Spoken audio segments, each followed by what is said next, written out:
hasta los Reyes Católicos. No lo sé si le daré yo o no. En principio era un curso que organicé yo este año pasado para darle yo, pero al final con las clases, no podía, con las clases de la universidad no podía compatibilizarlo y lo da un compañero Francisco. Yo doy uno que es bimensual, se van haciendo por 2 meses en los viernes de 12 a 2 y empieza este año porque empezamos también en la prehistoria y estamos el año próximo empieza por los visigodos. Va desde los visigodos a la conquista musulmana de la península ibérica. Ese es el que daré por 2 meses en octubre, de octubre a diciembre. De octubre a diciembre. Sí, y luego de diciembre, de enero a marzo, supongo que daré toda la Edad Media hasta los Reyes Católicos. No lo sé, no sé si lo darán. Ese seguro que le doy de esa parte. Los otros que doy es, bueno, pues el que a vosotros os corresponde en el mismo horario que tenemos este año es la continuación, que es Europa, historia de Europa en el siglo XX. Se da sí. en este mismo horario, de 12 a 2. Ese es el que me gusta a mí, ese me gusta a mí. Lo que Pues pasa es que pueden garantizar que vamos a tener clases presenciales. ¿Lo garantizan? Eso nadie lo sabe. Yo no puedo decir nada porque si no lo dice el presidente del gobierno, yo estamos apañados. No tengo ni idea. Tiene que decir el si no lo saben ellos. Estamos apañados. Dependerá de muchas cosas, no se puede garantizar nada ahora. Yo desde luego no puedo garantizar nada porque yo hago lo que me dicen. Ni nadie. ¿Cuándo empezaría el curso este que nos hablas de Europa en el siglo XX? A mediados de octubre, para aproximadamente el día 15 de octubre es cuando empieza. Pero yo, José Luis, no estoy totalmente de acuerdo con vosotros. Es decir, los edificios que estén dispuestos a perder algo de dinero poniendo mesas esparciadas, que UBDEA nos tiene ahí como si fuéramos preescolares, almacenados y hacinados, que no hay ni para colgar la ropa. Si UBDEA está dispuesto a gastar su dinerito o a ganar menos, que gana mucho, y poner una mesa cada metro y medio, como por ejemplo, yo he visto universidades de otro estilo que ya están preparados, es decir, para exámenes y para clases y para todo. Sí, hay una mesa cada metro y medio, por delante y por detrás. Claro, se gana bastante menos dinero. Pero así las clases están autorizadas en todos los sitios, sino que se va a ganar menos. Eso es lo que tiene que decir UBDEA, si está dispuesta a ganar menos. O a cobrarnos la mitad de la matrícula si es una matrícula a distancia. Matrícula a distancia la mitad del precio. Presencial, la mitad de las mesas. Y eso es una cuestión de dinerito, de nada más que de dinerito, no es cuestión del presidente, porque eso ya está para exámenes y para todo. No, pero si son la mitad, no cabemos más que la mitad en la clase. Yo te voy a... José Luis, no se te olvide grabar, por favor, que me funciona fatal la wifi. Ya está grabando, muchas gracias por recordarme. Mira, Dominique. Te digo que no puede ser eso. Perdona, Santos, un segundito. Mira, con respecto a las cuestiones administrativas, ni idea. Además es que sobre los aspectos de la fundación y demás, es que no tengo ni la más mínima idea. Absolutamente de nada. De nada, ¿eh? Pero además te lo digo de verdad. No tengo ni idea. Bueno, nosotros, pues eso, o sea, damos clase y ya está. Y lo que sí te digo es que en otras universidades yo doy clase en la UNED y doy clase en la Complutense. Están suspendidas las clases, no hay clases ni metro y medio ni nada. Están completamente suspendidas las clases hasta septiembre como mínimo. En septiembre ya verán qué es lo que se hace, pero no hay en ningún sitio ahora mismo, ni por espacio, ni por nada. Yo desde luego las clases de la Complutense, sí, por lo menos en las mías, en historia, son bancos seguidos, se sientan juntos, se podrán poner más apartados o menos dependiendo del número de alumnos que haya. No lo sé, pero de todas formas esto no lo sabe nadie, porque ahora ha habido un rebrote en Corea. Y el Servicio de Investigación del Ejército, tú que estás en el Ejército lo sabes, prevé que de noviembre a febrero habrá un rebote. Claro, claro, si no han encontrado vacunas, no sabe nada. Otoño. Por eso, sobre todo, nadie sabe nada. Sobre todo la gente no... Yo, de todas formas, lo que digo yo, a mí las clases me han dicho que van a ser así, mientras que no, por eso dice lo de presenciales. En teoría sí, deben de ser presenciales, pero es que no sabemos nada y claro, y yo supongo que en UDEA, no sé, claro, evidentemente no saben nada, se rigen por lo que nos dicen a partir del día 11 de marzo, que yo estaba en clase en Aranjuez y entró la secretaria a decirme, a partir del miércoles se cortan las clases presenciales. Ya está, y cortamos las clases presenciales. Y ese día habíamos tenido nosotros clases en UDEA también, por la mañana. Y se cortaron y no han vuelto las clases en ningún sitio. En ningún sitio. No hay clases en ningún sitio todavía. ¿Que se van a ir adaptando? Pues difícil lo veo. En la mayoría de los sitios, por lo menos en los que yo doy clases, difícil veo que vayan a poder tener clases con el distanciamiento que están diciendo. Tienen que hacer obras nuevas, tienen que hacer un montón de cosas que no están adaptadas. Es así, dime, Teresa. Creo que esto está fuera de nuestro ámbito. O sea, a mí me parece que tal y como está la situación de incertidumbre, lo que tenemos que hacer es seguir las clases, aprovecharlas al máximo posible los que podamos y lo que sea sonará. O sea, todo esto es hacer elucubraciones que creo que no nos conducen a nada, ¿no? Totalmente de acuerdo. No depende de nosotros. De acuerdo, yo creo que de acuerdo. De acuerdo con Teresa.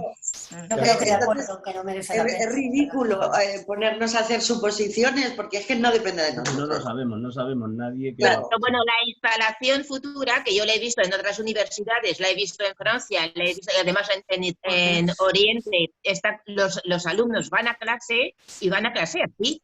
Y en muchos otros países están yendo a clase con esas medidas. Tampoco son tan difíciles de tomar. Entonces la mitad de los alumnos se quedan sin ir a clase, porque si reduces el aula a la mitad... Bueno, si es una enseñanza pública, tienen que modificar las instalaciones y aumentarlas. Claro, pues ese es el problema. Tienen que aceptar ganar. José Luis, por favor. Yo creo que... Acuérdate de grabarlo. Sí, gracias. Ya estoy grabando. Bueno, vamos a empezar. Vamos a empezar. Oye, aquí no sale que se... José Luis, aquí no sale que se esté grabando, ¿eh? Sí, a mí sí me sale que está grabando. El ángulo inferior izquierdo. Sí. No lo veo, pero sí, está grabándose, sí. Si lo decís, bien está. Sí. Sí, se está Por grabando. cierto, os veis todos porque yo solamente veo al que habla y a mí misma. Gracias. Ahí tienes que darle a un sitio que pone cambiar a galería y entonces te sale todo.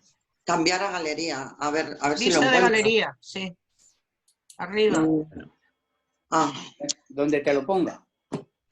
Es Bueno, vamos a continuar. El mío es Apple, el tuyo no sé cómo será. O sea que... Es una tableta Android.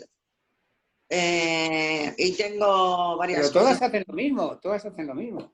Ya, pero... Bueno, da igual, no os preocupéis. Venga, bueno, el caso es que oigamos a José Luis. Vamos a ir empezando. Y que estemos todos bien. Ahí. Eso es.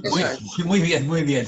Eso por supuesto. Bueno, voy a continuar. El otro día lo dejamos en el movimiento obrero. Estábamos viendo el movimiento obrero. Ya no nos queda casi nada. Tenemos el día 19, me parece, que vamos a ver el 98, ya el final del siglo, y un repaso general a estos 2 siglos, y bueno, pues para tener presente cómo empezó todo esto desde Felipe V, el primer Borbón que tenemos, cómo pasa todo el siglo XVIII y el siglo XIX. Haremos un repaso general, pero hoy vamos a ver, como decía, el otro día acabamos con los nacionalismos y empecé un poquito a hablar sobre el movimiento obrero. Hoy vamos a ver cómo se desarrolla este movimiento obrero a partir o a raíz de lo que habíamos visto ya hace mucho tiempo, aquellas revoluciones que ocurren a finales del siglo XVIII,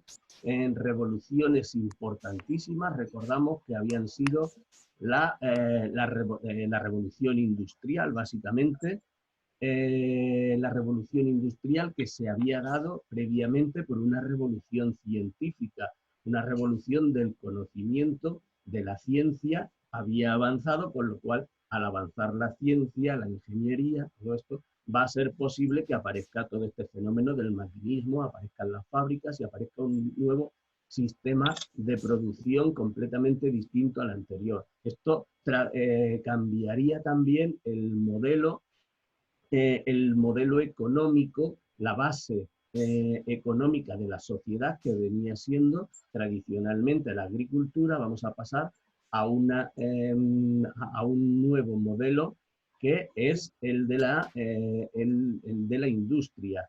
De ahí el cambio, como decimos, o revolución, como lo hemos llamado, igual que cuando el hombre de la prehistoria dio el cambio del paleolítico al neolítico, porque cambiaba de ser cazador-recolector, cambiaba el sistema, cambió su sistema económico, pasó a ser la agricultura, la sedentarización y bueno, pues el cultivo de las tierras. En este caso hemos cambiado a uno nuevo. Eso es un proceso revolucionario gigante el que se ocurre a finales del siglo XIX, producido por una parte por la ciencia, como digo, y por otro lado por la cultura, por la filosofía y por el derecho, por la administración y la economía. Todo esto va a llevar a lo que es la Revolución Francesa y las revoluciones liberales. Como vemos, antes de la Revolución Francesa había existido otra revolución liberal, solo unos años antes, que era la de las 13 colonias norteamericanas. Cuando se da este proceso revolucionario completo en el que va a ascender o va a acabar con el antiguo régimen esta nueva clase social emergente que recordad que veíamos que estaba dentro del tercer estado. Dentro del tercer estado estaban divididos, eran en estamentos. Estaban por encima, estaba la monarquía, la nobleza, el clero, que eran los estamentos privilegiados, y por debajo estaba el tercer estado. A partir de esta revolución francesa y de todas las revoluciones liberales del siglo XIX, veíamos en los años 20, en el 30 y en el 48, del que vamos a hablar hoy un poquito, a partir de estas revoluciones liberales, lo que vamos a tener va a ser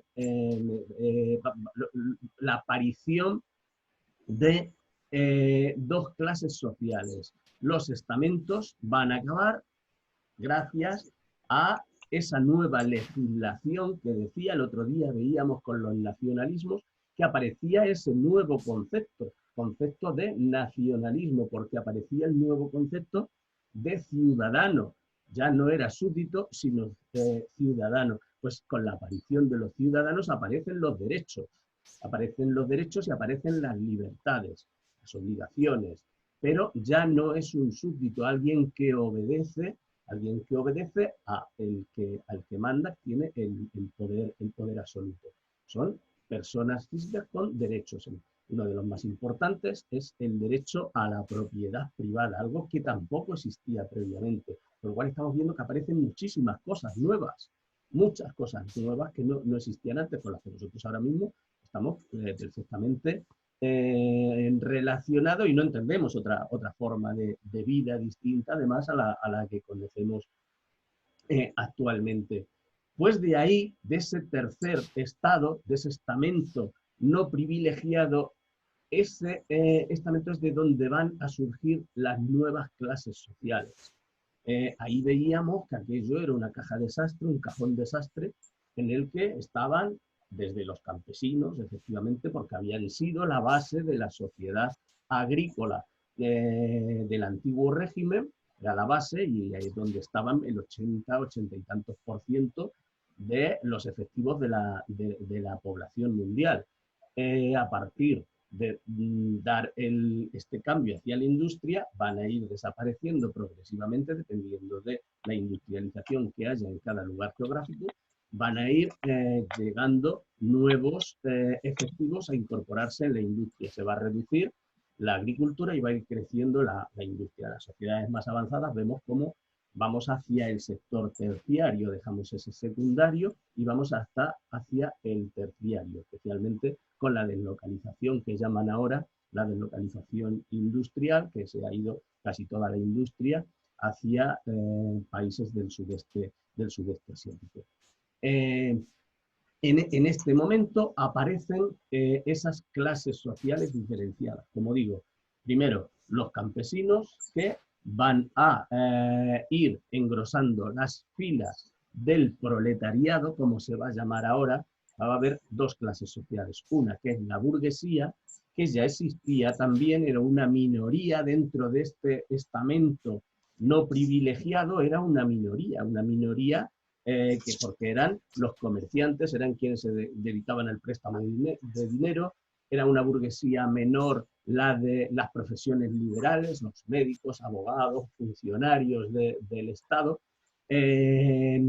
y luego estaban también los artesanos, los propios artesanos que pasaban de esos gremios cerrados que veíamos con una legislación muy estricta, con unos precios marcados siempre, no existía la libertad de mercado y bueno, pues era un régimen cerrado, muy constreñido y que finalmente estas revoluciones liberales van a abrir y van a llevar, como venimos viendo durante este tiempo, durante el siglo XIX, pues al acoplamiento de este nuevo sistema, que es el sistema liberal, que ya había visto Adam Smith, que es el padre del liberalismo, y había cambiado el sistema económico que existía de base agraria, que estaba basado en el mercantilismo, que también vimos. Bien, pues aparecen estas dos nuevas clases sociales. Ha sido una revolución fomentada, llevada a cabo por ese tercer estado con las ideas de la Ilustración. Con lo cual, básicamente, ¿quién había llevado a cabo esta revolución? Pues habían llevado a cabo esta revolución la burguesía. Era un cambio de la burguesía. Es el ascenso al poder de la burguesía y las nuevas ideas liberales. Va a aparecer, efectivamente, la clase obrera, aunque en principio sin conciencia de sí misma.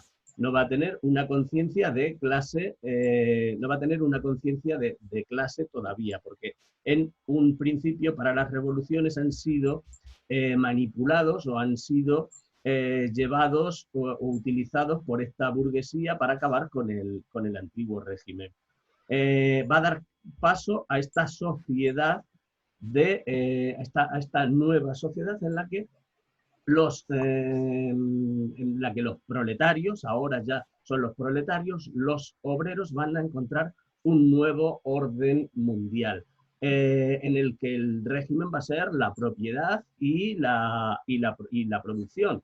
Unos son dueños de las fábricas, de estas fábricas, del capital. Para eso también recordamos que dentro de las revoluciones había sido necesario una acumulación de capitales importante para la inversión en la creación de nuevas fábricas y una mentalidad también dirigida precisamente, bueno, al riesgo, a la aventura, también dirigida por esta burguesía. Esta acumulación de capital va a dar lugar a la concentración de materias primas, instalaciones industriales y maquinaria en unas pocas manos y en régimen de propiedad privada. Nos acordamos, acaba de aparecer la propiedad privada. Y el objetivo de estas fábricas va a ser convertidas en empresas la obtención del máximo beneficio. Se trata de inversiones además impensables para los antiguos talleres artesanos y además también con unos beneficios absolutamente inconcebibles antes de la aparición del maquinismo y de las nuevas fuentes de energía. Veíamos cómo era, básicamente, había sido, dentro de esta revolución industrial, estaba como fuente de energía, se utilizaba el carbón, el hierro era la industria, la mayor industria que aparecía para construir todo este tipo de máquinas y también las textiles. De esta forma, el triunfante capitalismo no solo se va a hacer con el poder político, sino que también va a llegar, pues, al terreno de la educación y de la cultura. Se va a imponer esta nueva forma de vida rápidamente y se va a extender. Las primeras manifestaciones contrarias hacia este sistema, hacia el sistema en sí. En un primer momento, los obreros, los proletarios, no han encontrado o no encuentran en estos burgueses un enemigo, habían sido sus aliados para acabar con el antiguo régimen, o más que sus aliados, habían sido quienes les habían dirigido, con lo cual no eran sus enemigos. Contra el paro y contra la miseria que tienen en general los nuevos barrios obreros que se van a ir creando alrededor de las nuevas fábricas en las grandes ciudades, lo que va a aparecer va a ser una violencia contra las máquinas. Las máquinas, bueno, ahora también se sigue diciendo, bueno, muchas personas, pues que el avance de la informática, de todo esto, pues que manda muchos puestos de trabajo, quita muchos puestos de trabajo a trabajadores. Sí, es cierto, pero la evolución es así, también da otros beneficios, otra serie de cosas buenas. En cualquier caso, las máquinas fueron criticadas como las culpables. Y los obreros no reaccionaron contra los propietarios ni contra el sistema, sino contra las máquinas a las que hacían responsables de esa paupérrima existencia y de la otra cosa que tampoco entendían, que era cómo se había roto, cómo se había destruido aquellos gremios y el artesanado, que ellos lo veían como idílico, una forma de vida idílica, porque era la que conocían. De esa forma, los patronos, ante el miedo a la revolución, a una revolución social por parte de estos obreros, que ahora eran masa, eran multitud dentro de estas primeras ciudades industriales, no van a permitir la organización de los trabajadores para la defensa en común de las condiciones laborales. Evidentemente, las condiciones laborales eran muy duras porque no existe una legislación. En este principio de la revolución industrial no existe una legislación. Aquí, o marcándose por las leyes de la oferta y la demanda, simplemente, claro, evidentemente la balanza se va hacia la burguesía, hacia el capital, porque mano de obra sobra, había muchísima mano de obra porque había mucha gente en el paro, con lo cual los salarios son mínimos. Los derechos sociales no son ninguno porque no existe una legislación, no ha habido todavía unos estados fuertes que sean capaces de imponer una legislación laboral en la que se equilibre esa balanza y, bueno, pues los trabajadores tengan derecho a una vida digna que en este momento no tienen. Estas dificultades que impone la burguesía hacen muy complicado el nacimiento de las organizaciones obreras, de sindicatos, partidos políticos, pero no solo es esta prohibición por parte de la burguesía, que evidentemente ante la unión de todos los trabajadores pues veía que bueno, pues podían hacerle mella a sus propios intereses, sino que además existían otros muchísimos condicionantes de carácter social, básicamente, teórico, también político. Por ejemplo, bueno, pues algunos estaban o van a aparecer actividades sin ánimo de lucro, ayuda, solidaridad entre los propios trabajadores, trabajos por el bien común, o bueno, otro tipo de asociaciones que no sean directamente, que no vayan en contra de estos empresarios, pero que hacían una unión ya dentro de los trabajadores. Existían muchos problemas para todo eso, relacionado pues eso, con las propias condiciones de vida de los propios obreros. Tenemos que tener en cuenta la cantidad de enfermedades, la transmisión de las enfermedades. Vosotros imaginaos si está el coronavirus en unas residencias habitacionales en las que vivían 15, 20 personas en 15, 20 metros cuadrados y familias y familias salían a la calle sin un alcantarillado, sin agua corriente, sin nada de esto. O sea, la propagación de las enfermedades era absolutamente tremenda. El alcoholismo era una barbaridad, un problema social importante, de prostitución, era unos lugares. Luego pondré un vídeo para que veamos un poco cuál era esta situación real, que era la que sufrían estos grupos de desfavorecidos que trabajaban en el principio de la revolución industrial. Con todo esto va a surgir además una incipiente a algunos obreros más concienciados, en zonas eso, donde ha arraigado esta revolución industrial, y van a seguir un modelo, además, en principio van a seguir un modelo que va a estar ligado a los antiguos gremios, va a ser por oficios reducidos, en los que lo que van a hacer va a ser básicamente ayuda o cajas no son cajas de ahorro, son resistencia. De asistencia. Cajas de resistencia. Sí, algo así, en la que se va dando un dinero para cuando caes enfermo. Pues, en resumidas cuentas, tampoco podían estar más de 3 meses. Si era una enfermedad larga, no se podía mantener. Pero bueno, intentaban ayudarse de esa forma. Y bueno, pues va a iniciar ese modelo, primero asistencial, de ayuda, de solidaridad, pues entre estos distintos miembros. En ningún caso todavía nada político, nada que tuviese ningún condicionante, y mucho menos aún levantisco, ni de entrar en enfrentamiento con los patronos o con los dueños de las fábricas.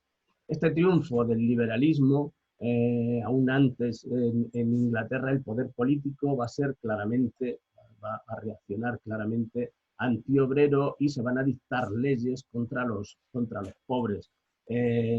Algunas de ellas, muy duras, como la pena de muerte con respecto a quien rompa una máquina, porque, como os he dicho, no era contra la burguesía, sino contra las máquinas o contra las fábricas, contra las novedades que aparecían.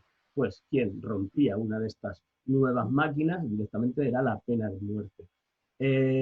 Otra de las cosas que existían, una atrocidad, eran las workhouse, que eran las casas de pobres, que eran básicamente como cárceles, simplemente por el hecho de ser pobre. Te llevaban allí y mantenías un sistema de vida prácticamente como el de... Dime. Hola. Hola, sí. Ya habíamos perdido. Hola, me había ido, ¿verdad? Sí, te habías ido. Vale, se ha ido la conexión. Vale. Perfecto. Bien, pues continúo a ver. Se ha ido en el momento que tú estabas diciendo, se buscan leyes contra los pobres, porque como yo escribo lo que tú dices, pues sí. Ahí te hemos dejado de oír.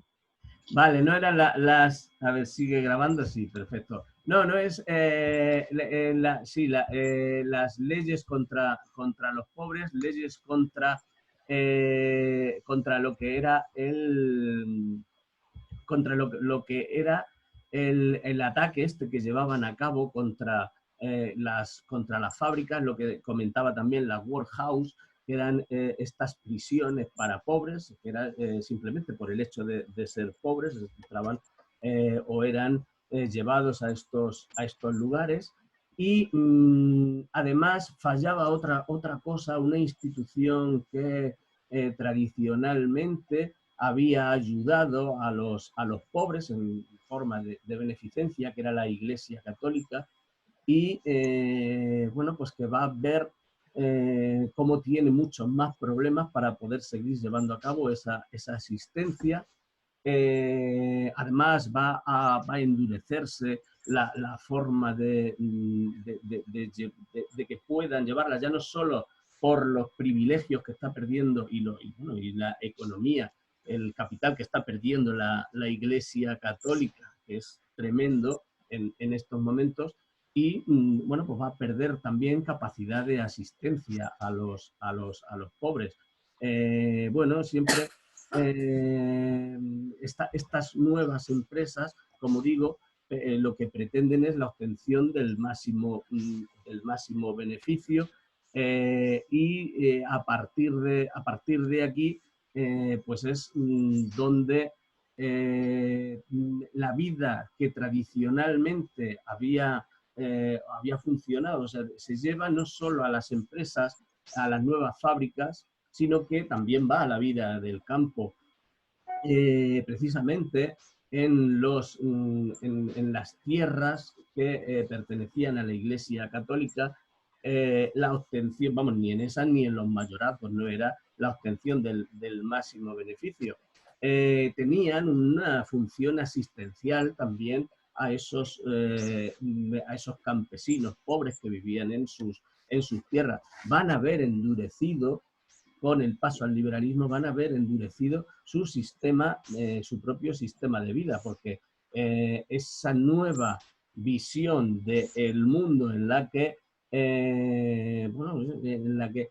cada persona tiene que ganarse su propio sustento, va a paralizar un poco esa idea de beneficencia que existía previamente, ¿vale? También en la Revolución Francesa se apeló al pueblo desde el principio, escondiendo realmente los intereses de la nueva clase social dominante, que era la burguesía, que era quien la estaba llevando a cabo, y su ascenso al poder. De esto no se dieron cuenta ni los sans-culottes, ni nada de esto en Francia en esta revolución. Bueno, sería eso, con este paso al liberalismo, el que va a hacer que en los años siguientes, especialmente a partir en las revoluciones ya de los años 30, se apela directamente al pueblo. Decían, bueno, que lo que entenderían en la siguiente, en la del año 48, será que va a ser traicionado por la burguesía, y bueno, estas instituciones, las primeras instituciones obreras como tal que aparecen en España es el cartismo. El cartismo aparece en... ¿El qué? Cartismo, de carta porque es lo que se mandaba, enviaban cartas a los periódicos, como había aparecido también esta nueva forma de la libertad de expresión y, bueno, pues la comunicación. El cartismo era una de las formas en las que aparecía de queja. Lo que pasa es que eran no colectivas, sino individuales. Cada vez iban creciendo un poquito más. Ahí es donde van a empezar a verse plasmados estos intereses de la clase obrera por primera vez. Va a ser en la de 1948 cuando se produce otra oleada revolucionaria en toda Europa, y es el momento, 1948, es la fecha clave. Será 1800, ¿no? 1800, sí, perdón, 1848 es la fecha clave en la que se va a configurar ya con claridad la clase obrera y cuáles son las reivindicaciones ya separadas de las burguesas. Especialmente también va a ser en Francia. va a acabar esto que había ocurrido, que era existía un tipo de socialismo utópico que además partía del humanismo del siglo XVI con Tomás Moro en Inglaterra, en esa isla utopía que decía Tomás Moro, y bueno, pues funcionaban, pues eran modelos teóricos que creían en una sociedad buenista, en la que, bueno, cada miembro de la sociedad estaría dedicado a una cosa, tendría una casa, tendría tal, una serie de cosas, bueno, utópicas, un socialismo utópico. Pero a partir de este 1848, de esta reacción, además de la clase obrera, va a aparecer otra cosa, que es el socialismo científico. Va a ser, además, sus líderes van a ser Marx y Engels, a partir, además, en esta misma fecha, de un escrito que es el Manifiesto Socialista.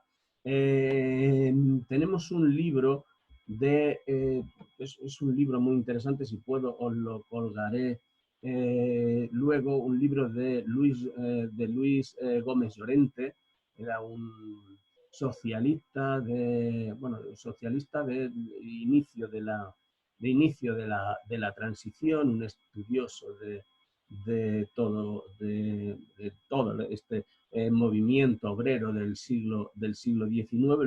Luego os pongo el enlace y si podéis, son apuntes de la clase obrera, si podéis, pues lo leéis, es largo en varios días, está bastante bien. Sin embargo, también existía en este inicio algo que vamos a ver luego que ocurre a partir de la segunda mitad del siglo XIX, que es donde vamos a llegar ya precisamente a España, y que es muy extendida, una versión también socialista en la versión seguida por Proudhon, para quienes estáis escribiendo con H intercalada, y los mutualistas, que pensaban que todo el poder del Estado era opresor. Este es el inicio. Proudhon es el primer o el teórico de luego vendrán Bakunin, bueno, serán los seguidores de este movimiento ácrata o movimiento anarquista.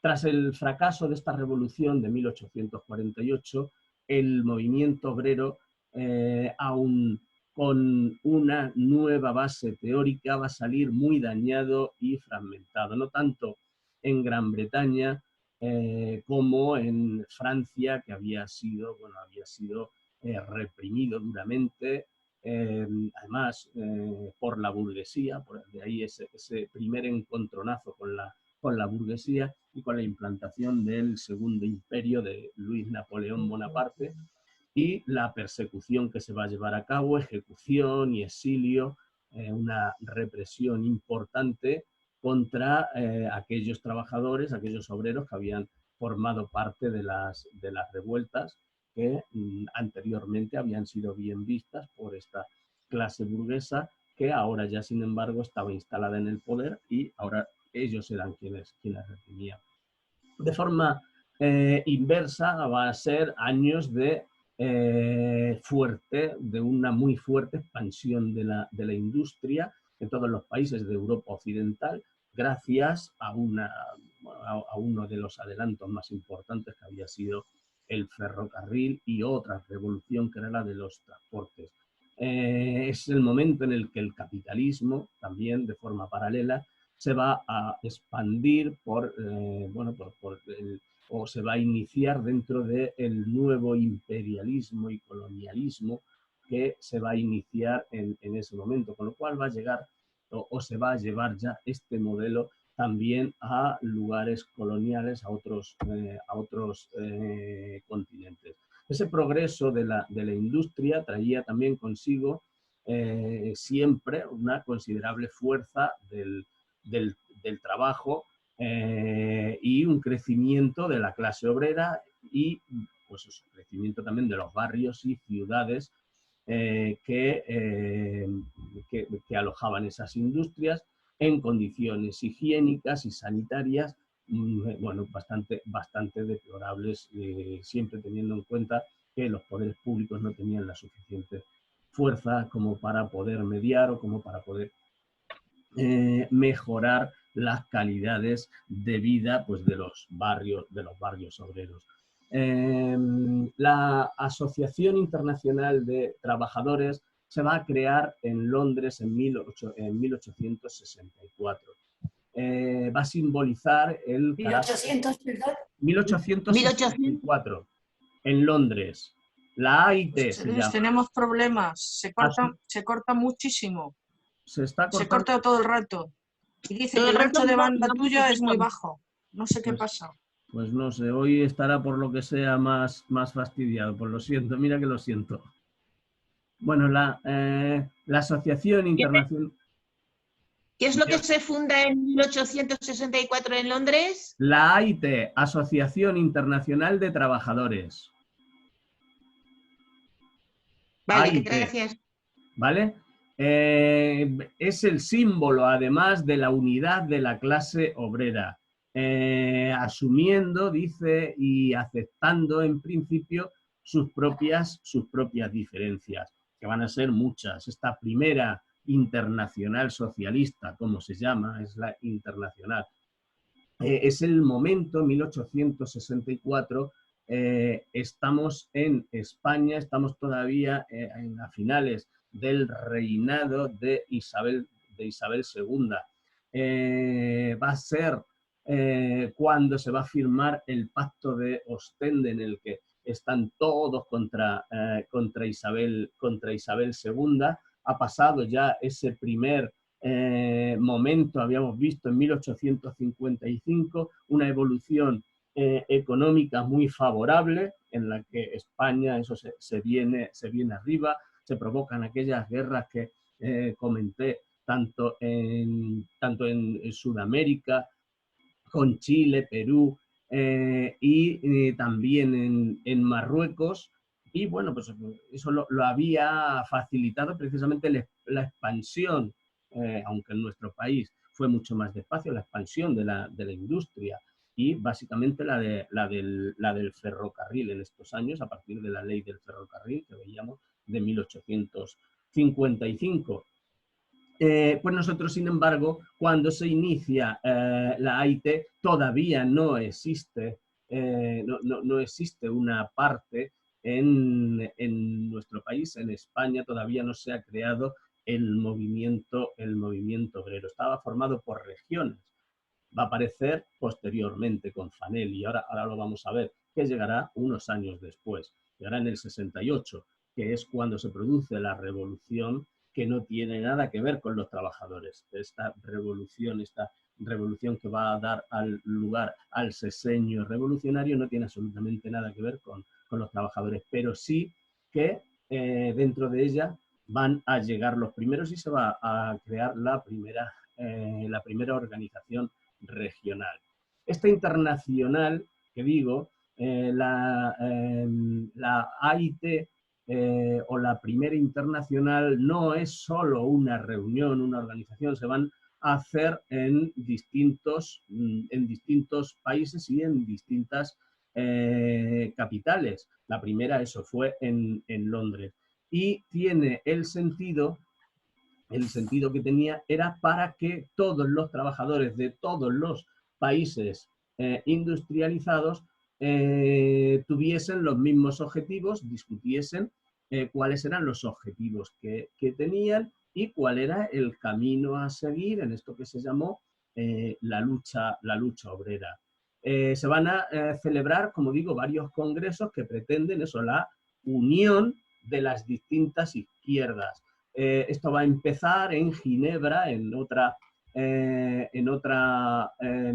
conferencia que va a haber en Ginebra en el año 66, sí, solo dos años después del inicio. Lo que va a ocurrir en esta primera internacional, si había sido fundada con el objetivo de crear la unión entre los trabajadores, nada más lejos de la realidad de lo que va a ocurrir, porque dentro de esta primera internacional se va a dar un conflicto de intereses absolutamente importante. Bien, no tenía mucho futuro, en realidad tampoco, porque se van a enfrentar las ideas en el Congreso de Basilea. Se va a llevar a cabo ya de una forma visible la ruptura entre los seguidores de Bakunin y los marxistas, entre anarquistas y socialistas o marxistas. Los marxistas pedían, o su objetivo era acabar con su objetivo es acabar con el poder establecido, acabar con el gobierno y formar un gobierno hecho por la clase trabajadora, o sea, sustitución de un gobierno por otro. Sin embargo, los anarquistas querían acabar con el poder y allí no habría nada. Era simplemente acabar con el poder. Aquí va a llegar la ruptura, este enfrentamiento que había sido teórico durante muchos años, habían llevado a cabo muchos diálogos, muchas conversaciones, acabó con la división y con la expulsión de los anarquistas de la Primera Internacional. En cualquier caso, en la Primera Internacional van a quedar claras las tendencias y adhesiones políticas desde la expulsión de Bakunin. Fue expulsado en el año 1872 en el Congreso de La Haya por estas diferencias. A partir de aquí se va a cerrar la primera internacional. Estamos además en un momento en el que en Francia estamos en una guerra contra Prusia. Es el momento de la aparición de la Comuna de París tras el abandono de esta ciudad por el gobierno y del ejército, dejando durante un año solo al pueblo de París frente al invasor, lo que hizo pues que desde Versalles, donde se había trasladado el gobierno, pactaran con los prusianos este nuevo gobierno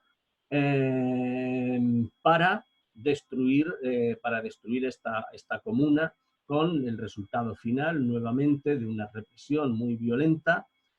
Fueron asesinados miles de personas en el año 1871 y fue prohibido y perseguido el internacionalismo, no solo en Francia, sino en buena parte de Europa, donde va a recorrer una ola amplia de conservadurismo. Recordamos que en España, en estos años, es cuando están llegando, en 1878 es el momento, perdón, 1868 es el momento en el que llega la primera persona, que es del ámbito anarquista, porque han quedado claras estas dos tendencias, la marxista y la anarquista. Es del ámbito anarquista, es Fanelli, es un italiano que va a crear la primera región española asociada a la AIT. Especialmente va a cuajar en toda la zona obrera de la industria catalana y también en todo el campo andaluz, dentro de los grandes latifundios. Es donde va a calar esta idea. Marx, viendo que el avance en España del anarquismo, directamente va a mandar a su cuñado, al Fayet, para hablar de marxismo, para hablar de la otra parte. No va a tener tanto éxito, evidentemente, no va a tener el mismo éxito. Bueno, llegará en 1879, que será cuando se cree el Partido Socialista Obrero Español, en la clandestinidad, por cierto, en Casa Labra, en Madrid. Bueno, ahora después vamos a ir viendo eso. Y bueno, el avance en España, en cualquier caso, va a ser bastante lento, porque se va a mezclar, como veíamos, con esos movimientos cantonales que existían, esos cantones separatistas de los años 73 y 74, en los que bueno, habían estado los cantones de Cartagena, por ejemplo, había sido de los mayores, pero tenían una ideología todavía, no tenían una ideología clara, ni marxista, ni anarquista, bueno, no habían conseguido asimilar todavía esta nueva ideología marxista. Así, de esta misma forma, además, en estos mismos años de represión en toda Europa y de expansión en España, porque en España no existía esa persecución hasta el 74-75, luego serán prohibidos, de hecho todos los movimientos, obreros, en este ambiente van a nacer la Segunda Internacional. La Segunda Internacional va a nacer en el año 72, 1872. Y va a durar hasta el final de la Primera Guerra Mundial. Se inicia en la última, con el último cuarto del siglo XIX y termina al final de la Primera Guerra Mundial. Va a tener en cuenta al final cuando llegue el final, me refiero, se pone este final porque dentro de la Primera Guerra Mundial, o a partir de 1917, se produce una nueva escisión que va a dar lugar al revisionismo, posibilismo de los marxistas puros, que van a llevar o van a dar lugar a lo que es la Tercera Internacional o Internacional Comunista, la aparición del comunismo. En cualquier caso, esta Segunda Internacional, en la que ya no están los anarquistas, habían sido expulsados, ellos ya van a seguir una línea completamente distinta, van a aparecer también unos nuevos condicionantes, o van a aparecer una nueva forma de entender el marxismo. Va a ser estas nuevas escisiones que va a haber, va a ser la aparición del revisionismo, como decía, revisionismo o posibilismo, que en resumidas cuentas lo que venían a decir era abandonar la lucha obrera que pedían los marxistas puros, que creían en la revolución, y acabar con el Estado. Y estos nuevos revisionistas, como digo, lo que pedían era la convivencia con lo que en este momento se llamaban estados burgueses o parlamentarismo burgués. Y lo que pedían era precisamente entrar en ese juego parlamentario a través de elecciones democráticas y, bueno, pues que sería una forma, pues, de entrar en política adaptándose, abandonando la lucha obrera. Este revisionismo va a tener lugar en Inglaterra con una cosa que se llamaba el fabianismo, y es creado un año después de la muerte de Marx. Los dirigentes ingleses van a ver con horror los sucesos que ocurren en la Comuna y van a creer que las mejoras van a venir mejor que con una revolución en la que hay sangre y hay enfrentamiento, pues se va a poder hacer de una forma política, cediendo al poder. ¿Cómo has dicho que se llama en Inglaterra el movimiento? ¿Se funda el...? Fabianismo. ¿El qué? Fabianismo, de Fabián, fabianismo. Vale, muchas gracias. Vale, también es en el Reino Unido donde, contrariamente a lo que pudiera pensarse, aparecerá tardíamente el Partido Laborista. Aparece en 1900, pero esta idea del laborismo es la que estaba ya implantada allí, antes incluso que el propio partido, ¿vale? El Partido Laborista aparece muy tarde. Lo vemos que aparece bastante más tarde que en España, por ejemplo, el Partido Socialista Obrero Español, que lo hace en el 1879. Vemos que son 21 años después. Va a ser un partido, el laborista, como digo, muy moderado, y va a ser posibilista, como había sido la lucha de los marxistas dentro de Gran Bretaña.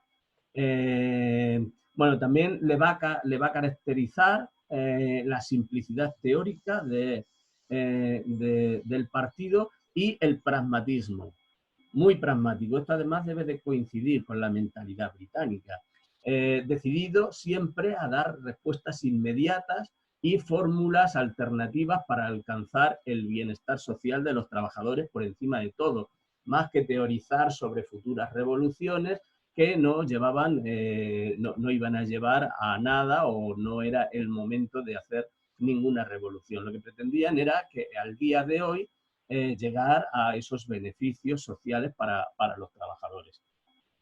Y ellos veían pues, que esa era, bueno, la fórmula mejor recibida. También en Alemania el Partido Socialista Socialdemócrata alemán también va a llevar a cabo esta misma teoría.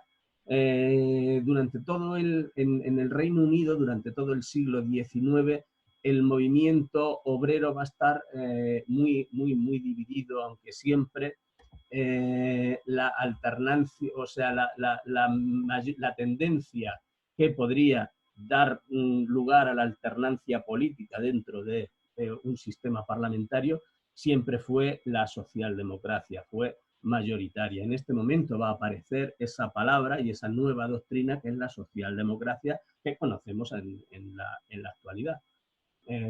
Como mayoritaria dentro de la izquierda, absolutamente mayoritaria la socialdemocracia dentro de la izquierda. De forma antagónica, el sindicalismo revolucionario en Francia tardó también años en recuperarse después de la represión que había ocurrido en la Comuna. En Francia también va a existir una división entre pensadores, esta misma que se da en Gran Bretaña, y va a dar lugar a la formación de varios partidos socialistas. Por una parte, que defiendan el posibilismo, este mismo posibilismo de la socialdemocracia, por un tal Brousse, era quien lo defendía, Brousse, y bueno, en lucha contra otro que era Guesde, que es revolucionario, que no cree directamente en ese posibilismo y está por la lucha obrera hasta el final. Bueno, estos posibilistas, los pactos que tenían con la burguesía, desde un principio se va a adherir también el socialismo español, el Partido Socialista Obrero Español, con su líder y con su fundador, que es Pablo Iglesias, y bueno, que de una forma más o menos van a seguir, normalmente el socialismo en España va a seguir las tendencias francesas y alemanas. Va a ser a quien van a seguir, incluso en todos los modelos de creación de periódicos, en la creación de sindicatos, básicamente va a seguir prácticamente el mismo modelo. En Alemania la socialdemocracia va a ser una tendencia también que va a consistir en la participación política dentro de esa democracia burguesa que vengo diciendo, la creación de un sindicato y un partido político, esa doble forma. En Alemania va a tener también un fuerte arraigo debido básicamente a que, allí dicen que son muy disciplinados, con lo cual el anarquismo pues prácticamente no existe en Alemania, de forma contraria a lo que ocurre en España, que es donde está muchísimo más implantado. Y bueno, luego también tardaría en la aparición del comunismo. Hay un congreso donde aparece el Partido Socialista Obrero Alemán, que data solamente de 4 años antes que el Partido Socialista Obrero Español. Es en el Congreso de Gotha en el 1875, y es criticado por Marx por sus distintas concepciones del Estado, precisamente por ese posibilismo que tenía, que Marx creía que se alejaba básicamente de la esencia del movimiento obrero. En Alemania, en esos momentos, recordamos que desde 1871 además se había creado el Estado en Alemania, se está pasando todo a la vez. Se está creando ha aparecido el país, esta unión, a partir de Prusia. Ha aparecido el movimiento o la industrialización a lo bestia, y además se está llevando a cabo una guerra con Francia de expansión dentro de la propia Europa, y además el colonialismo. Se ha iniciado un proceso colonizador en el que pretenden crear una colonia que se parezca a la británica, y estamos partiendo prácticamente de cero. Evidentemente, la industrialización en Alemania se va a dar de una forma rapidísima, y el movimiento obrero y el Partido Socialista especialmente va a crecer de una forma absolutamente desmedida en estos momentos. Bismarck, canciller, se va a apresurar directamente a dictar medidas de tipo social para competir con este crecimiento intensísimo de los socialdemócratas, y además crear unas leyes contra estas leyes de excepción que van a estar en curso desde el 72 hasta el año 90 de persecución, y a la vez va a hacer esa doble jugada. Bismarck fue un gran político, fue una persona que era muy agresivo con respecto a la política exterior, evidentemente, pero siempre conseguía un equilibrio de fuerza. Él siempre estaba respaldado antes de meterse en ningún problema. Él había buscado sus alianzas, un equilibrio. Ocurre lo mismo en la política interna, ocurre lo mismo con respecto a la persecución del socialismo o de la socialdemocracia alemana. Para compensarlo, él va a llevar a cabo una política social importante para entrar en competencia con ello. Por una parte, persecución, pero por otra también aplica ya él una política social intensa.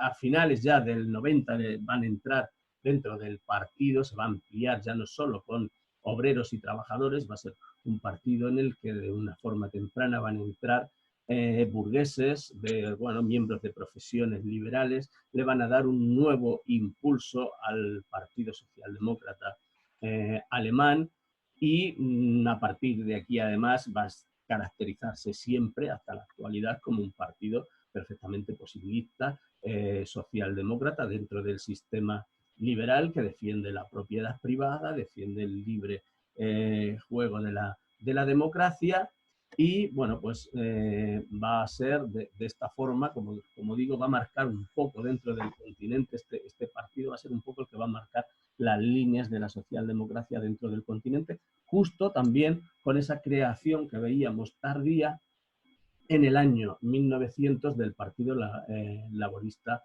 Inglés. De esa forma estábamos viendo esa batalla ideológica que se planteó durante la Segunda Internacional, va a ser precisamente entre el marxismo puro, que aparece en 1848, el que dice ese enfrentamiento directo con la burguesía, hay que acabar con la burguesía y crear un gobierno del pueblo. Ese es el origen, es el marxismo puro, y por otra parte este nuevo revisionismo que va a ser finalmente triunfante en la segunda internacional, que es el del revisionismo, que es el de la socialdemocracia y el de la convivencia pacífica dentro del parlamentarismo burgués que llamaban antes, ni más ni menos que el sistema democrático. Los sindicatos van a aparecer también, los sindicatos en este momento. Habíamos visto los problemas que habían tenido cualquier tipo de unión de trabajadores dentro de las fábricas ya desde finales del siglo XVIII, bueno, pues ahora ya evidentemente van a surgir, se van a fundar nuevos sindicatos que, bueno, que tienen el objetivo de no una lucha como enfrentamiento, sino las mejoras parciales de los derechos laborales de los trabajadores en cada fábrica, en cada sector industrial, en cada lugar. Se van a fundar así o van a nacer también grandes sindicatos nacionales y, bueno, pues lo que pasa es que siempre van a estar esos supeditados, siempre van a estar relacionados con alguno de los distintos partidos políticos. La socialdemocracia va a contar con una menor presión o persecución de los estados a medida que, bueno, van abandonando esa idea de revolución que tenían en principio.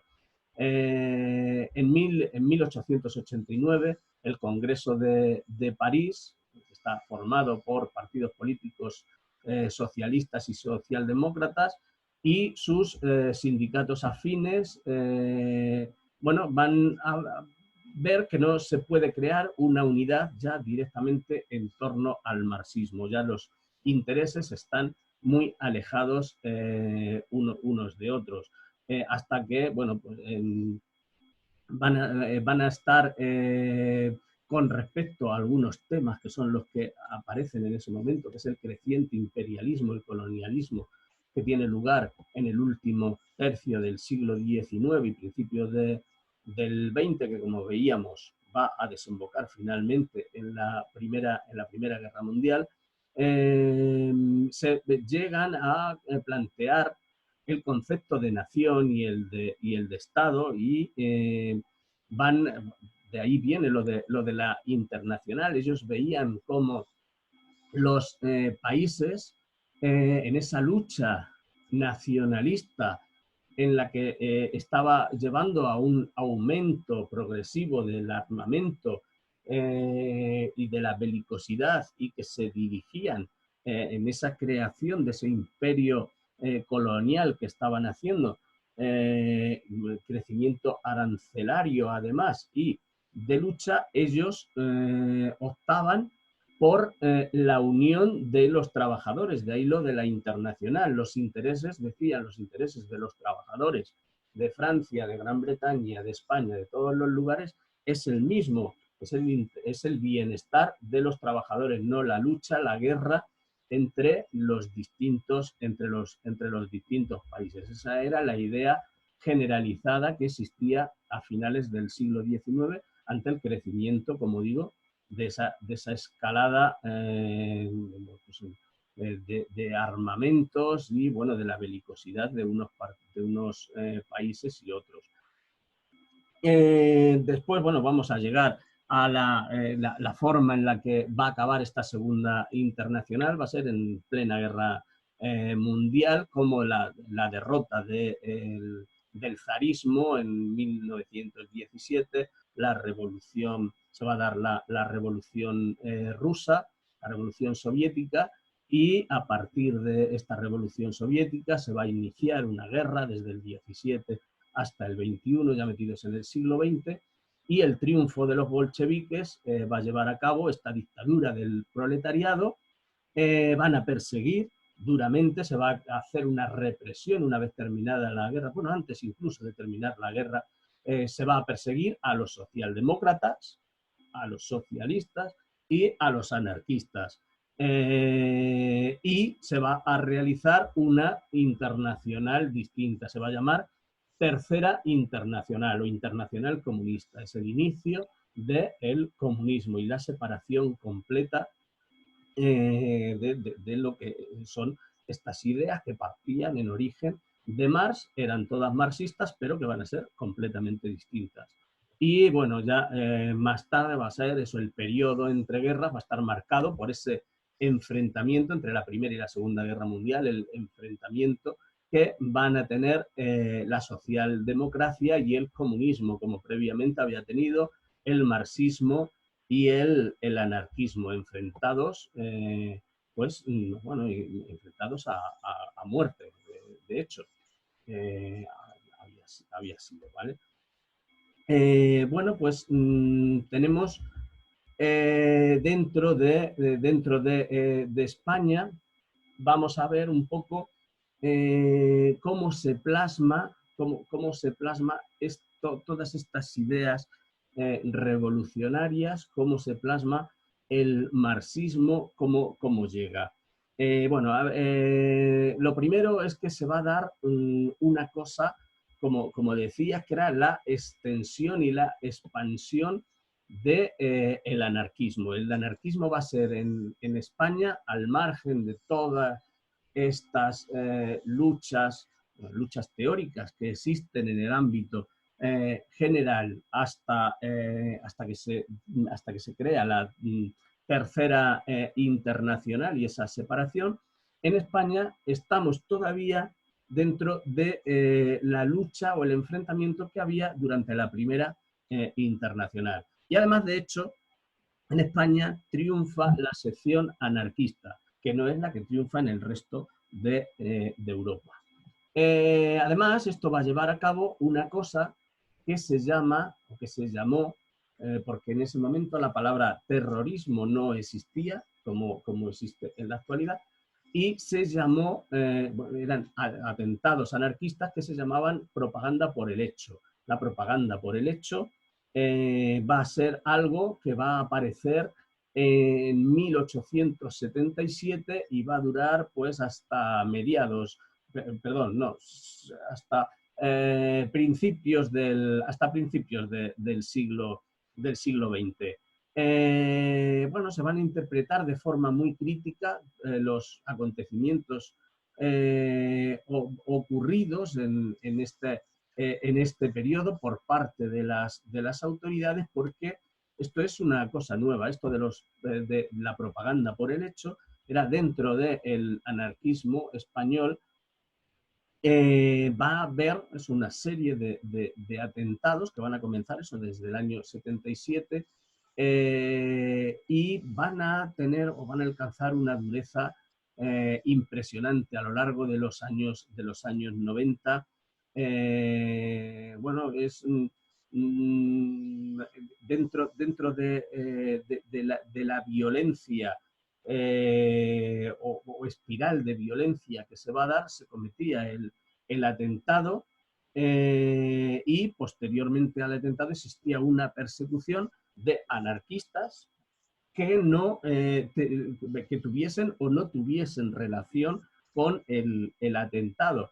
O sea, directamente se reprimía a todo el movimiento anarquista. Había encarcelaciones, había fusilamientos y la violencia se reproducía, volvían a ocurrir nuevos atentados. Normalmente estos atentados por el hecho eran, y se llaman así, porque lo que daban era, o lo que buscaban era publicidad, no el daño en sí que hacían, que era importante, sino dentro de una sección minoritaria se comete un atentado y la repercusión mediática que tiene ya en unos medios de comunicación importantes dentro de esa libertad de expresión que existe, pues era muy grande esa repercusión.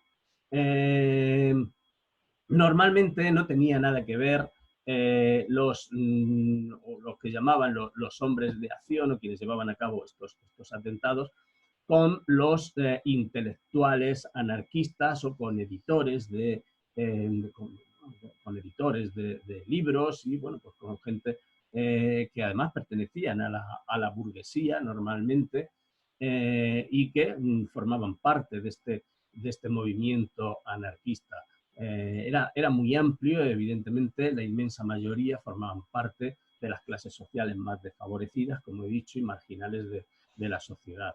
La propaganda por el hecho, los atentados no eran aceptados por la gran parte de los anarquistas que lo que veían era acciones de solidaridad, asociacionismo, de educación, o eso, lo que veían era otros medios, a través de los medios de comunicación, de bueno, pues esa lectura que comentaba el otro día, de periódicos, de prensa o de literatura dentro de las fábricas. O sea, era una forma distinta y además era la mayoritaria. Lo que pasa es que a finales del 19 existía, por estos atentados, un miedo atroz a todo lo que fueran los anarquistas, ese movimiento que era el de la mano negra. Fueron además la persecución que se hacía posteriormente, bueno, esa persecución que llevaba a cabo la policía, los juicios que normalmente no eran, no se tenían en cuenta como actualmente todas las garantías, sino que se perseguía y se buscaba fuese o no fuese quien había cometido o estaba implicado en esos atentados, simplemente por formar parte de ese mismo colectivo, pues se les condenaba a las penas máximas y además se hacía también para que se diesen satisfechos quienes habían sido víctimas de esos atentados, pues la ejecución pública de estos anarquistas.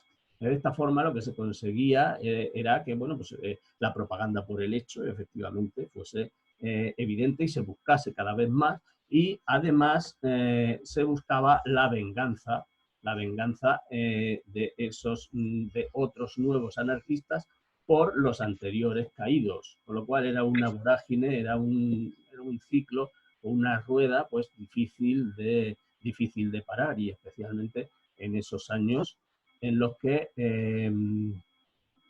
no sé, porque nosotros hemos conocido, por desgracia, un terrorismo importante durante muchos años, que era el terrorismo de ETA, que es lo más parecido a esto que se puede conocer.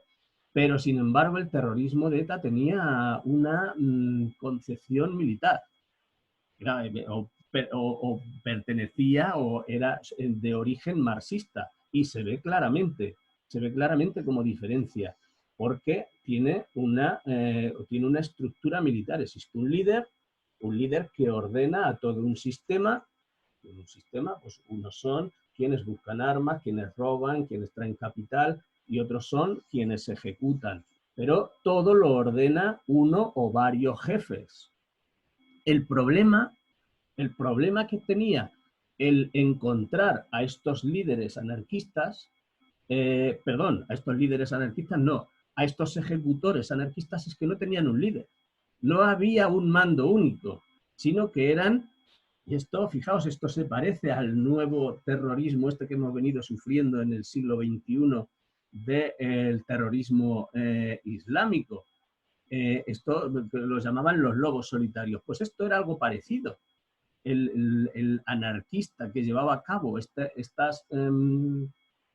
estos atentados lo hacía o él solo o con varios, una pequeña organización. No existía un líder que mandaba, con lo cual la complicación de las autoridades era importante. Por eso se hacía persecución, se buscaba a quien se encontrase y se le ejecutaba para dar lección de lo ocurrido, y además, bueno, pues para intentar calmar a la sociedad que pedía que se buscase y venganza. Pero era muy difícil, realmente era muy difícil encontrar a quienes eran. Por otra parte, existían los mártires, directamente, como también muy parecido a este radicalismo islámico, a este terrorismo que hemos conocido últimamente, y eran estos anarquistas que se entregaban ellos mismos por el acto, en este caso no era religioso, no era por Alá, lo era por esta causa anarquista en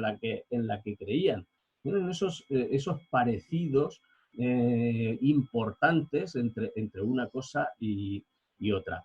Bueno, la formulación teórica de la aceptación de esta propaganda por el hecho es sencilla. Se basa eso en el impacto que un acto terrorista alcanza en la sociedad gracias a los medios de comunicación. Tiene dos objetivos.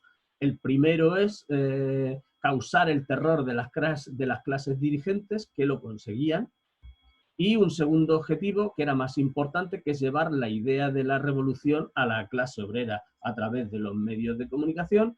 Ellos daban su importancia y veían la fortaleza que tenían, y lo que hacían era pues llamar a esa gente que se sentía oprimida en su fábrica, en el campo, donde fuese, pues veía que existía una posibilidad de salir de ahí, que se podía amenazar a su jefe, a esa persona que le tenía oprimido, se le podía amenazar y podía sentir miedo también. Esa experiencia violenta de esos años no va a responder a los objetivos, evidentemente, planeados en un primer momento, y los resultados de una asociación masiva a la causa anarquista no se va a ajustar a esta realidad. No hay estudios al respecto, pero no parece que fueran muchos los seguidores de esta experiencia violenta, que más parece de maleantes y de, bueno, pues gentes que no tenían un futuro, o bueno, gentes raras, o asesinos, o sea, son asesinos. Bueno, se va a dar eso de todas formas, se va a dar de una forma habitual, tanto en Francia como en España. Tenéis que tener en cuenta que en este momento era muy fácil el conseguir la dinamita. Una bomba no era demasiado complicado el poder hacerla y el ponerla, como ocurre en España, en procesiones o en el Ateneo. Pues no resultaba excesivamente difícil, y además para unas personas que además no pretendían escaparse, que les daba igual que les cogiesen. Vamos, de hecho, muchos de ellos pretendían que les cogiesen para sentirse mártires y para, bueno, pues alguien desconocido, pues sentir su nombre en los periódicos y lo importante que era, incluso cuando le iban a matar. O sea, este era el tipo de figura que se planteaba en esos momentos. El caso español es difícil saber hasta qué punto esta enorme implantación del anarquismo va a tener ¿Por qué se va a implantar tanto, me refiero, el anarquismo? Si era por esta propaganda, por el hecho, por el conocimiento de que existía el anarquismo gracias a los medios de comunicación, por esto, y no en sí por la miseria que tenía y el poco avance que había ocurrido de la revolución industrial en España. La actuación de los anarquistas en España fue especialmente cruenta y además duró bastante más que en otros países. Vamos a ver algunos de estos acontecimientos más graves.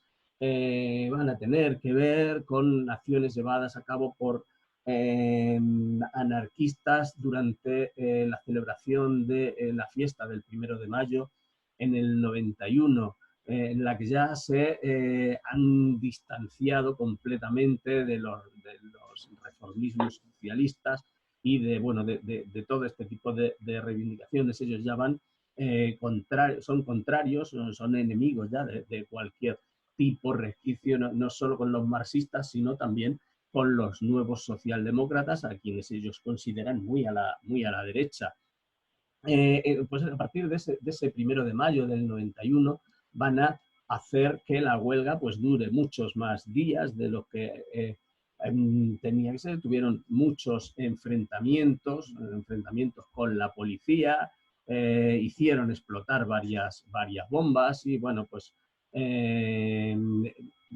se cebaron en esta acción violenta, tanto en el medio rural como en el urbano, ¿vale? Vamos a tener un primer acontecimiento así duro en el medio rural, que son los sucesos de Jerez, que se llamaron en enero del 92, en el que cientos o miles incluso de braceros que procedían del campo van a intentar tomar la cárcel. No van a tener éxito. La cárcel a la que se había llevado a los presos que habían llevado a cabo esos levantamientos en el 91 y esas huelgas a partir del 1. Y bueno, van a llegar a tomar la ciudad de Jerez. O sea, imaginaos la importancia del movimiento en ese momento. Asesinan a 2 personas, pues, bueno, pues en esa vorágine en la que estaban, asesinaron a 2 personas, pues no sé si los confundieron con burgueses, eran burgueses realmente o lo que fuese. En cualquier caso, la represión que van a recibir por esa acción va a ser gigantesca. Van a hacer, las autoridades van a hacer unas condenas absolutamente ejemplarizantes, los castigos que se van a llevar contra ellos. Evidentemente, el levantamiento, la toma y sitio de una ciudad era importante, pero bueno, se va a llevar a cabo de la misma forma una represión igualmente brutal y también seguida por los medios de comunicación. Eso es la vorágine que tiene que ver quiero que veamos que es ese régimen de la Restauración en el que habíamos visto que al margen de los partidos oficiales, en los que eran partidos de notables, no había masas. Las masas estaban aquí, en estos lugares, estaban fuera completamente del ámbito, excluidos de la política, y todo esto estaba ocurriendo en las calles en España. Existía esa persecución clara de los movimientos obreros y además una lucha terrorista de estos movimientos contra el poder, contra la Restauración. Eso va a ser una constante dentro de las actuaciones tanto policiales como judiciales de esta época. Aquí, de este mismo caso, en menos de un mes se llevó a cabo la condena y el ajusticiamiento de los que fueron declarados culpables. Y todo esto con una sonada en todos los medios periodísticos, pues para lanzar la idea de que quien cometía estos actos tenía un castigo.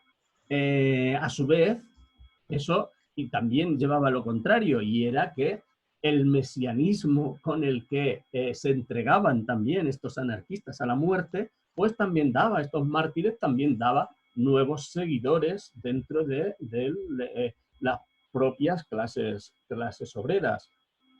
Bueno, luego tenemos algunos otros actos importantes, además el del el primer mártir anarquista se llamaba Pallà, un obrero de la industria catalana en Barcelona, y lanzó en un desfile militar sobre ese capitán general que había luchado en la guerra de Cuba, que había luchado también, se había levantado y que además finalmente fue el que impuso en contra de Cánovas del Castillo, ¿os acordáis? En contra de la idea de Cánovas del Castillo, fue el pronunciamiento militar, era Martínez Campos,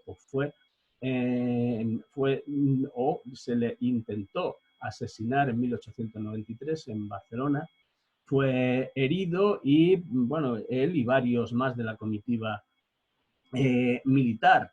Este hombre, para que veáis cómo era... cómo seguían el procedimiento estos anarquistas, tiró la bomba, no intentó huir y durante todo el juicio hasta ser condenado mantuvo perfectamente la postura y la templanza, y murió además hasta el momento de su ejecución. Estuvo reivindicando sus ideas anarquistas, murió cantando por el anarquismo, bueno, todo este tipo de cosas, para que veamos qué tipo de personajes son a los que nos enfrentamos. O sea, es una cosa que ahora nos asustábamos en estos, cuando los musulmanes radicales se iban a la muerte por esto del más allá. Estos no pensaban ni siquiera en el más allá porque no creían en Dios. Y directamente la muerte por su causa les parecía romántica. No sé, es una cosa que se nos escapa, evidentemente, de nuestra forma de ver la vida. En 1893 también va a haber uno de los atentados más conocido, que es el que, además claramente contra la burguesía propietaria de las fábricas en Cataluña, que iba contra el Liceo de Barcelona. Aquí sí fue una verdadera matanza, hubo 20 muertos y 20 y tantos, 27 heridos. El gobierno va a responder además suprimiendo todas las garantías constitucionales para que la policía lleve a cabo eso, llevar a cabo una búsqueda. Perdona, José Luis, Sí, ese sí. segundo atentado, ¿de dónde es? ¿Cuándo es? Esto es en Cataluña. El segundo atentado también. Sí, en el Liceo de Barcelona. Ah, dices el anterior, el de Martínez Campos. No, ese que acabas de decir. Este Es en el Liceo de Barcelona. ¿En qué año? En el 1893. Vale. Muchas gracias. Hay 20 muertos y 27 heridos. El gobierno responde suprimiendo todas las garantías constitucionales para poder buscar y bueno, reprimir todos los barrios obreros con detenciones absolutamente indiscriminadas, torturas para intentar encontrar a los culpables y la burguesía atemorizada y pidiendo a las autoridades un castigo ejemplar. Recordamos además en estos momentos la burguesía, os comentaba, la burguesía catalana era absolutamente nacionalista, pero nacionalista española, no, el nacionalismo todavía no había llegado a implantarse en Cataluña. Existía esa idea que habíamos visto de la Renacença y todo eso. En este momento se llegó a detener después de haber torturas en los domicilios particulares, una búsqueda por todos estos barrios, una barbaridad también, evidentemente. Se llegó a detener hasta 260 anarquistas. La prensa anarquista hablaba de muchos más.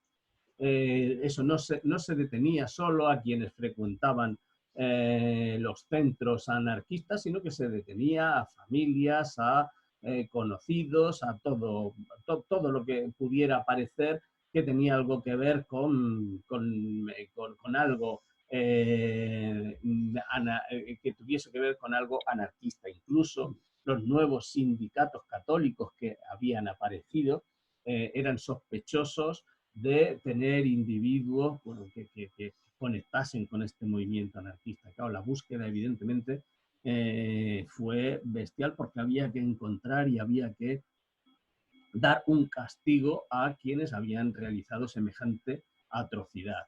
En todos estos actos, además, siempre se hablaba de un complot internacional, pero no era real. Claro, se decía o se intentaba decir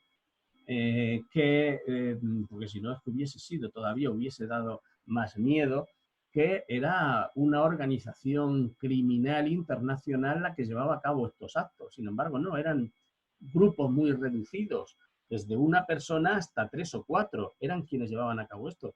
Era una bomba, ponerla en el liceo, pues no era algo que fuese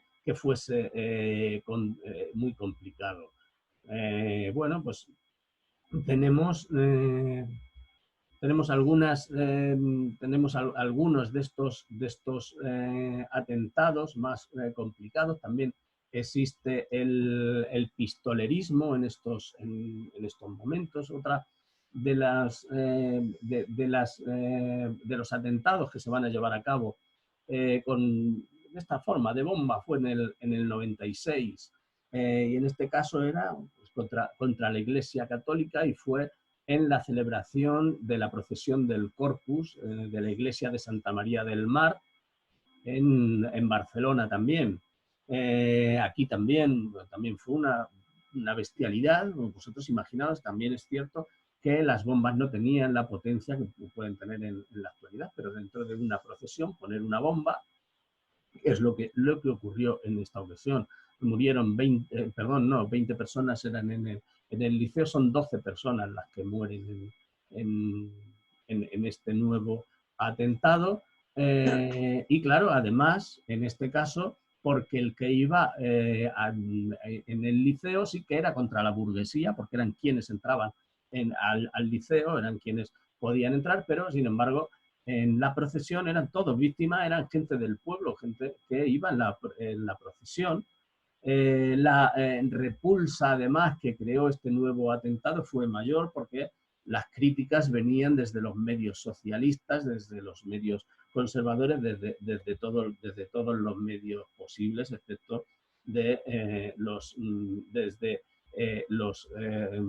menos los anarquistas. En este clima de odio, además, hacia el anarquismo generalizado, va a haber todavía muchas más detenciones que en el anterior, hasta 400 y pico de detenciones, lo cual desbordaba las imágenes de esto, de las cárceles modelo que se van a iniciar en estos momentos, la creación, porque superaba con creces las posibilidades de eso. La actuación policial, además, era normalmente arbitraria y a ciegas, y el objetivo que tenía era el de dar un castigo ejemplar a estas agrupaciones obreras, sin prestar demasiada atención en buscar a los verdaderos culpables, que a lo mejor podían haber tardado años, y la sociedad exigía al culpable rápidamente, y la venganza en el momento ante tan bárbaros atentados. En este caso, el de la procesión del Corpus, además, la mayoría eran detenidos. En este caso no, además era un anarquista que se fue a Argentina y murió de viejo, no volvió a cometer ningún otro atentado, pero se le siguió. Vivió eso en Argentina durante largos años. Bueno, yo creo que lo vamos a dejar ya por hoy.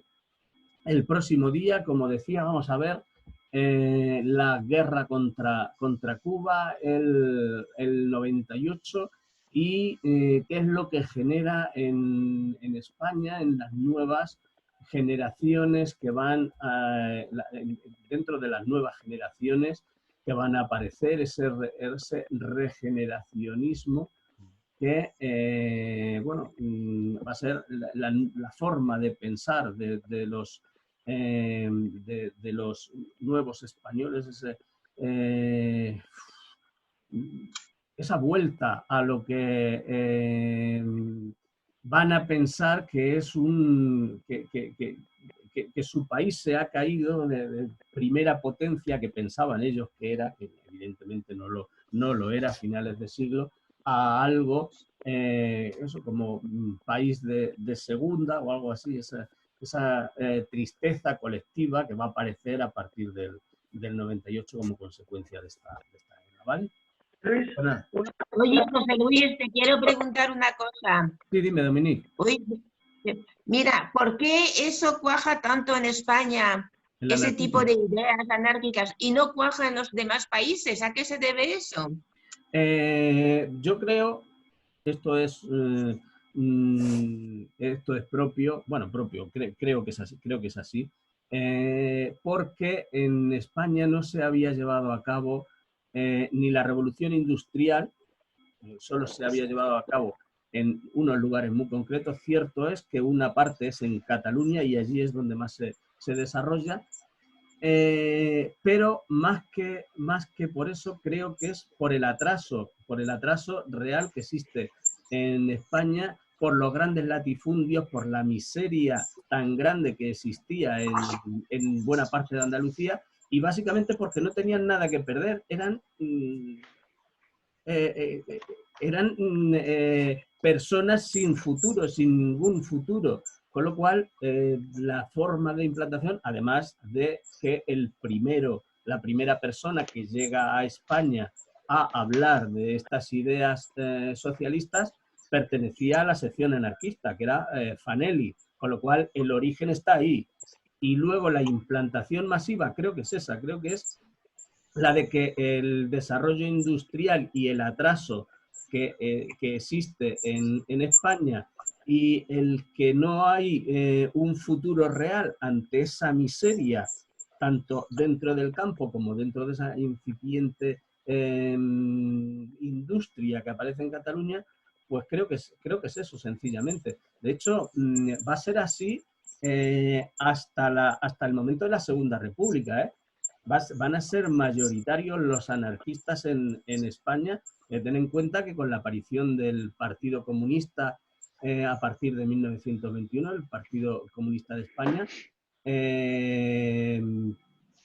no va a tener afiliados. En el año 1931, cuando llega la Segunda República, hay 1000 afiliados al Partido Comunista. O sea, fíjate qué bajísima implantación existe. Sin embargo, dentro de lo que era el movimiento libertario era absolutamente mayoritario. El socialista ya tenía un número importante de afiliados cuando llega la Segunda República, pero va a ser durante la Segunda República cuando va a crecer y se va a convertir en un partido de masas. Pero hasta ese momento había sido la tendencia anarquista la que había cuajado, y había cuajado en ese momento, en ese final de siglo. Y también hay que añadirle. Tenían un éxito importante, o sea, asesinan a Cánovas, al creador del propio sistema, es asesinado en el País Vasco en el 97 en unos baños, que es otra cosa, otro fenómeno que no hemos visto el de las bombas, el pistolerismo, igual, llegan y le pegan 2 tiros y lo asesinan. Ya dentro del siglo XX, Mateo Morral, el día de la boda de Alfonso XIII, en la calle Mayor, le lanza ese ramo de flores con una bomba, igual, es el mismo procedimiento. De todas formas, este mismo procedimiento está ocurriendo, aunque en menor medida, está ocurriendo también en Francia, menos en Alemania, también en Estados Unidos. O sea, es un fenómeno internacional, sin una organización, como he dicho, no es una única organización, sino que son grupos, igual que como os he puesto el ejemplo, igual que actuaba el radicalismo islámico, eso de los lobos solitarios, era algo más parecido a eso, ¿vale? Tienes que añadirle que España además es un país cainita, que dicen muchos escritores que han dicho. Sí. Es que en España, no nos engañemos de eso, que ha sido así, porque es que es una cosa que lo llevamos en la sangre. José Luis, ¿Eres así? me he perdido un poco con el tema del colonialismo alemán, o sea, ¿qué era lo que colonialismo hacia dónde? Es decir, como propio país hacia sus vecinos, es que no he entendido bien eso. El colonialismo no es dentro de la propia Europa. Eso era la forma de autodefinirse como nación, que aparece en 1871 y se hace además a expensas de Francia, ¿vale? Ya. De Francia, y en guerra normalmente aliándose al resto de europeos. Pero no, el colonialismo es crear un imperio colonial para obtener materias primas para sus industrias y mano de obra barata, tanto en África como en Asia. Y ellos lo que miraban era a Inglaterra o a Gran Bretaña, que era quien tenía un gran imperio colonial. Y ellos era lo que aspiraban. A partir de 1885, cuando se traza África, directamente se la reparten. ¿Veis? África, los países africanos están prácticamente cortados por Escuadra y Cartabón, sin tener en cuenta a las propias culturas existentes antes de que llegaran estos colonizadores. Era básicamente la explotación de esos medios.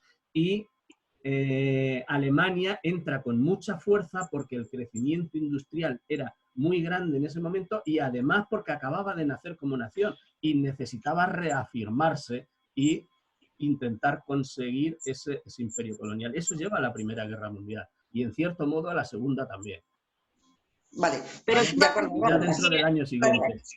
Sí, dime. Esa pregunta yo también me ha gustado mucho porque la quería hacer yo también, lo de la Alemania. Pero tú has dicho, pero es que Alemania se autodefine como...